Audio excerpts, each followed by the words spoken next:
The fabrications spun by Marc and Claire Headley were thrown out of court twice. So why are they still regurgitating the same old tired lies?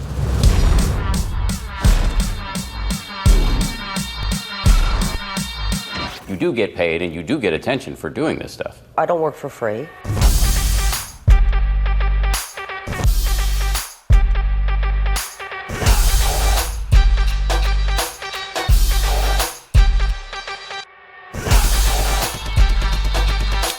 I mean, I'm just a crappy has-been actress who's trying to make $1 off my church.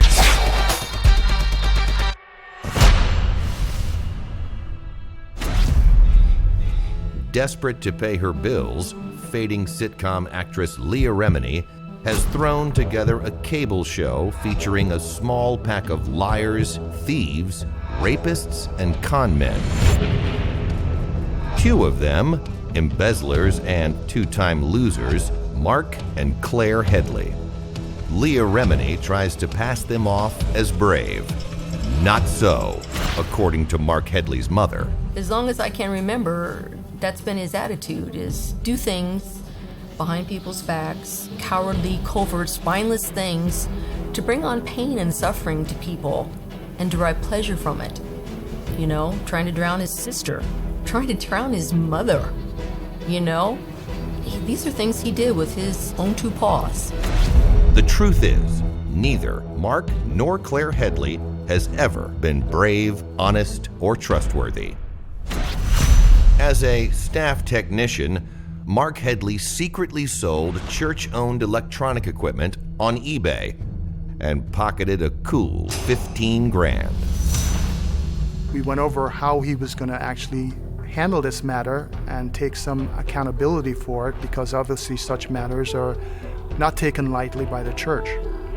So what occurred was he went his way, he went home, I went home. The next day we were supposed to meet. He never showed up.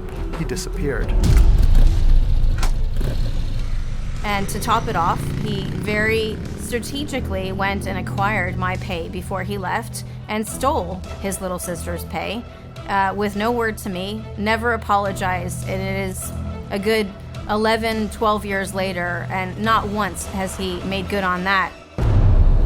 Close on his heels, Claire Headley also left. Actually, more like fled, as she had allegedly sold several $100s worth of stolen dresses to a coworker.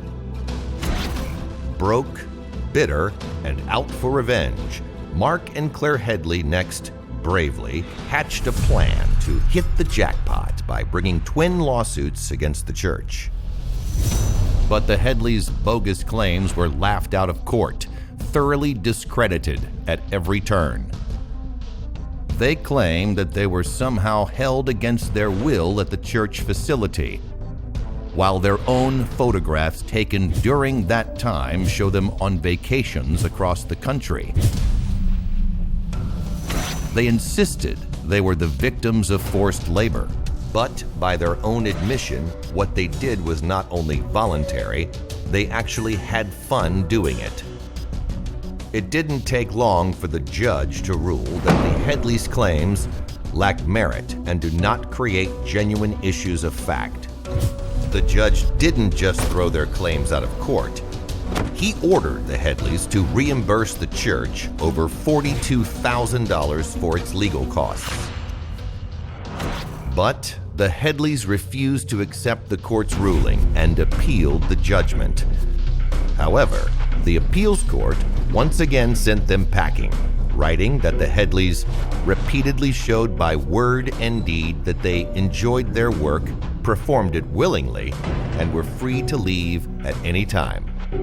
And if a court decision wasn't enough, anyone looking for the truth could also have asked Claire Headley's mom and dad. There were quite a few Christmases when they would come to us for Christmas. They would drive themselves. They always had a vehicle. They could come and go as they pleased. Claire always seemed really happy, and she was telling me what a great experience this was and how much she had learned and grown. And by her own statements to me, she loved what she was doing. Is this Leah Remini's idea of being brave? especially when court proceedings also revealed that Marc Headley had been secretly working the tabloid press by peddling tales about the church and its members as a paid source. For that work, you were paid $10,000? That's correct. Now, I also have a note that you did some writing for an outfit called Life and Style. Is that different than News of the World? Yes. And you wrote an article for which you received pay for Life and Style? I wrote several articles for them. Marc Headley has also been quoted in Touch, while Claire Headley told stories to the National Enquirer. But though their lies have already been twice thrown out of court, Marc and Claire Headley continue to cling to their obsessive personal vendettas, flogging their religious bigotry with the notorious cyber terrorist group Anonymous. Headley has spewed his vitriol in over 500 posts on this hate blog, many of them detailing lurid sexual insults against the church, its members, and its leader, including a vile and unrepeatable taunt directed at a church lawyer whose daughter was killed in a tragic accident. Marc Headley's vicious writings have even incited a murder threat against the church and its leader.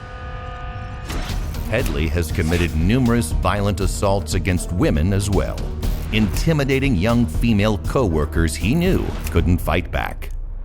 Marc Headley was a dyed-in-the-wool bully. It was like his life to bring hurt and harm to whoever or whatever, from breaking equipment to killing animals to, watching animals in pain to causing pain on people. And despite, being disciplined, you'd think that he would change and you'd turn around and he'd be doing it again. And this was his life. This is what he loved to do and got pleasure out of. Who would portray such criminals as brave? I mean, I'm just a crappy has-been actress who's trying to make $1 off my church. Leah Remini and A&E, of course. Both know the details about the Headleys, for the church gave them full documentation, official court documents, videos, files, and reports. Remini and A&E know the Headleys' lack of honesty is legend. But Remini, along with showrunner Miles Reef, producers Eli Holtzman and Aaron Sedman, and A&E executives Paul Bucheri, Rob Chernow, and Elaine Fontaine-Bryant, put the Headleys on TV to perform for them. And why not? All of them share the same cowardly goal: to profit financially through lies and hate speech, just as the Headleys are trying to do. Marc is a complete and utter toxic personality to anybody, whether in business, as a family, as a friend.